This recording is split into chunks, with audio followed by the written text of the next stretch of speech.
Hello friends, स्वागत है आपका आपके इस YouTube channel two news for student पर। दोस्तों, इस वीडियो में हम बात करने वाले हैं बीएसएससी इंटर स्तरीय द्वितीय से संबंधित महत्वपूर्ण बिंदुओं पर कि आखिर कितने फॉर्म गिरे हैं और आज रजिस्ट्रेशन बंद हुआ या फिर नहीं हुआ, क्या डेट बढ़ाई गई और कब तक एग्ज़ाम हो सकते हैं, कितना कंपटीशन रहेगा, उन सभी बिंदुओं पर हम लोग चर्चा करेंगे। लेकिन उससे पहले हम आपको बताना चाहते हैं कि बीएसएससी सीजीएल 3 का जो ये नोटिस आया है, आखिर ये नोटिस और ये रिजल्ट आखिर क्यों दिया गया है, साथ में बताएंगे कि इसका मेरिट कब तक आएगा, कब तक ये डॉक्यूमेंट वेरिफिकेशन का कार्यक्रम चालू है।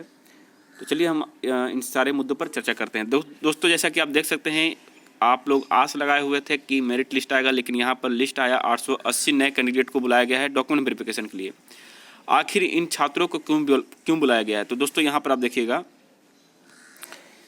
कि यहाँ पे बताया गया है कि जो भी संपन्न हुआ 9 तारीख तक डॉक्यूमेंट वेरिफिकेशन का कार्य, तो संवीक्षा के उपरांत यह पाया गया कि कुछ विज्ञापित पद रिक्त रह जा रहे हैं। तो देखिए यहाँ पे कुछ विज्ञापित पद बोले गए हैं, मैक्सिमम नहीं बोले गए हैं, यानी कुछ का मतलब यही है।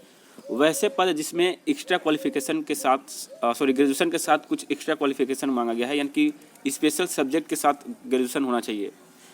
तो वही कारण था दोस्तों। तो सभी विज्ञापित पदों को पदवार एवं कोटिवार भरने हेतु 880 नए कैंडिडेट को बुलाया गया है।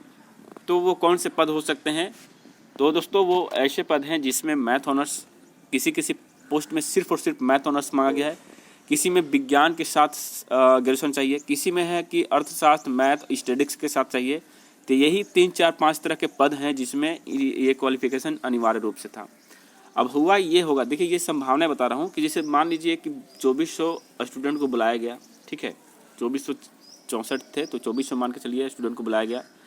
इसमें से मैथ ऑनर्स वाले मान लीजिए 600 होंगे, या फिर मान लीजिए 800 मैथ ऑनर्स वाले हैं और 400-500 मान लीजिए इकोनॉमिक्स वाले होंगे। यानी टोटल हम ओवरऑल अगर बात करें स्पेशल सब्जेक्टों की साइंस बैकग्राउंड की तरफ से देखा जाए तो टोटल मान लीजिए कैंडिडेट यहाँ पर 1500 या 1200 कैंडिडेट हो गए। अब हुआ ये होगा कि इसमें से मैक्सिमम कैंडिडेट के मार्क्स इतने अच्छे होंगे कि उनको डायरेक्टली आपका सचिवालय सहायक पोस्ट मिल गया। तो मैथ ऑनर्स होते भर में मार्क्स अच्छे रहने के कारण इनको तो सचिवालय सहायक पोस्ट मिल गया, जिसमें सिर्फ और सिर्फ ग्रेजुएशन चाहिए था किसी भी सब्जेक्ट के साथ।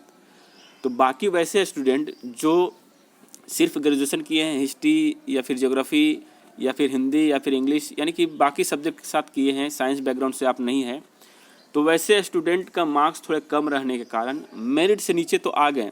मतलब उनको दूसरा पोस्ट मिल सकता था उतने मेरिट पर, लेकिन उनके पास उस तरह का क्वालिफिकेशन नहीं है। यही रहा दोस्तों कि उनको अब बाहर किया जाएगा, जब फाइनल लिस्ट आएगी तो उनको बाहर कर दिया जाएगा। और ये फाइनल लिस्ट कब आएगी उसके बारे में भी इस वीडियो में हम लोग चर्चा करेंगे। तो रीज़न यही है। और बता दें दोस्तों कि 2248 पदों के विरुद्ध 2400 जो स्टूडेंट गए थे, तो जिसमें अभी 880 स्टूडेंट को यहाँ पे बुला लिया गया है।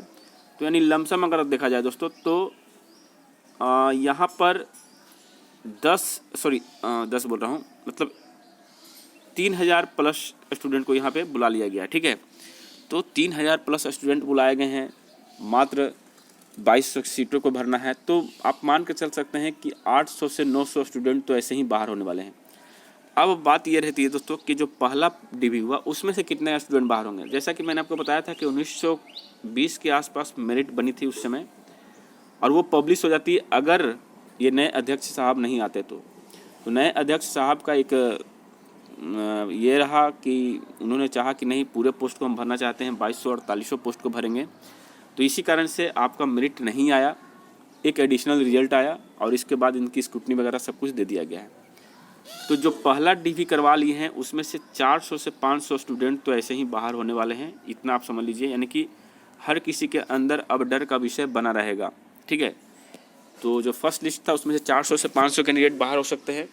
सेकंड लिस्ट में तो ऑलरेडी आपको बता दें कि जिनका मैथ ऑनर्स, इकोनॉमिक्स ऑनर्स यानी साइंस बैकग्राउंड से है तो उनको रिजल्ट होने की संभावनाएं ज़्यादा बनती है, या फिर कैटेगरी में है तो ज़्यादा संभावना है कि आपको सचिवालय सहायक का भी पोस्ट मिल जाए, क्योंकि कुछ ऐसे कैटेगरी हैं एसटी या एससी कैटेगरी ही बात करें, और ईबीसी में कुछ कैंडिडेट की संख्या अभी बची है, मैंने कुछ पद बचे हुए हैं 20-22 के करीब में, तो वो पद भरे जा सकते हैं। अब ये जो नया रिजल्ट आया दोस्तों, अब हम आपको बताना चाहते हैं कि आपका मेरिट कब तक आएगा। तो ये जो नया रिजल्ट आप देख रहे हैं, इनका डेट आपको पहले से अनाउंस किया गया है कि इनकी जो डॉक्यूमेंट वेरिफिकेशन का कार्यक्रम यानी डेट निर्धारित किया गया है वो 16 दिसंबर को है, 17 दिसंबर को है, उसके बाद आपका 18 दिसंबर को और 19 दिसंबर को, यानी 4 दिनों का इनका कार्यक्रम है। और ये कब तक लिस्ट आएगा दोस्तों, उसके बारे में यहाँ पे साफ साफ बता दिया गया है। आइए मैं आपको दिखाता हूँ। देखिए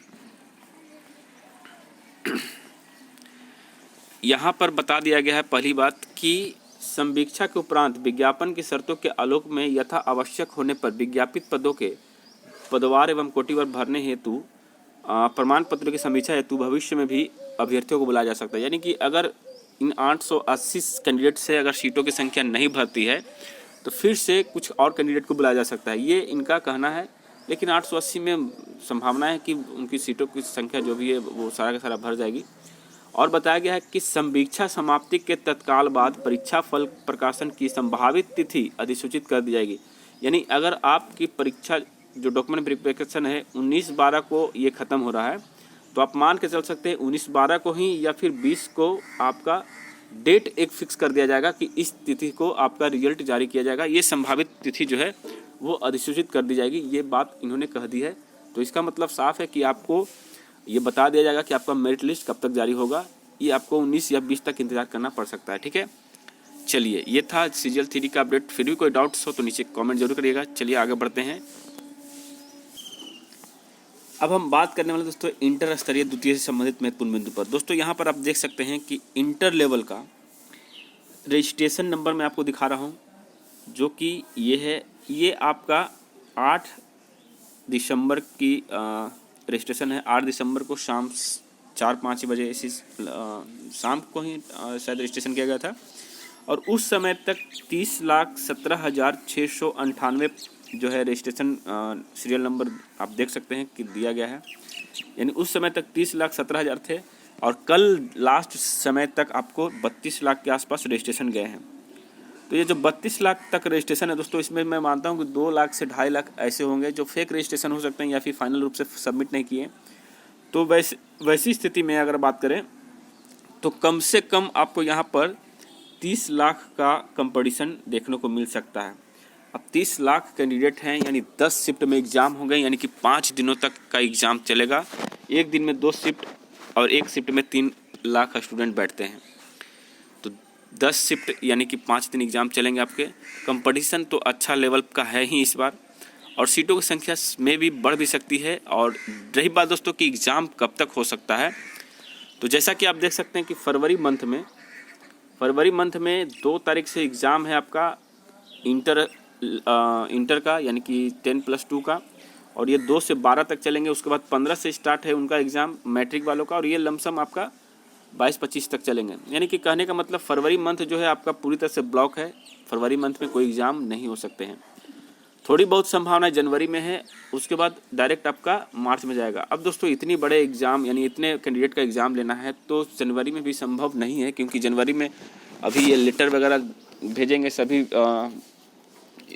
जो भी पदाधिकारी है जो स्कूल का जो है मुहैया करवाते हैं सारा डिटेल्स। तो मेरे ख्याल से अभी जनवरी में तो संभावना नहीं के बराबर है, और ये मार्च में ही संभावित दिख रहा है। मार्च में एग्ज़ाम होने की प्रबल संभावना बन रही है।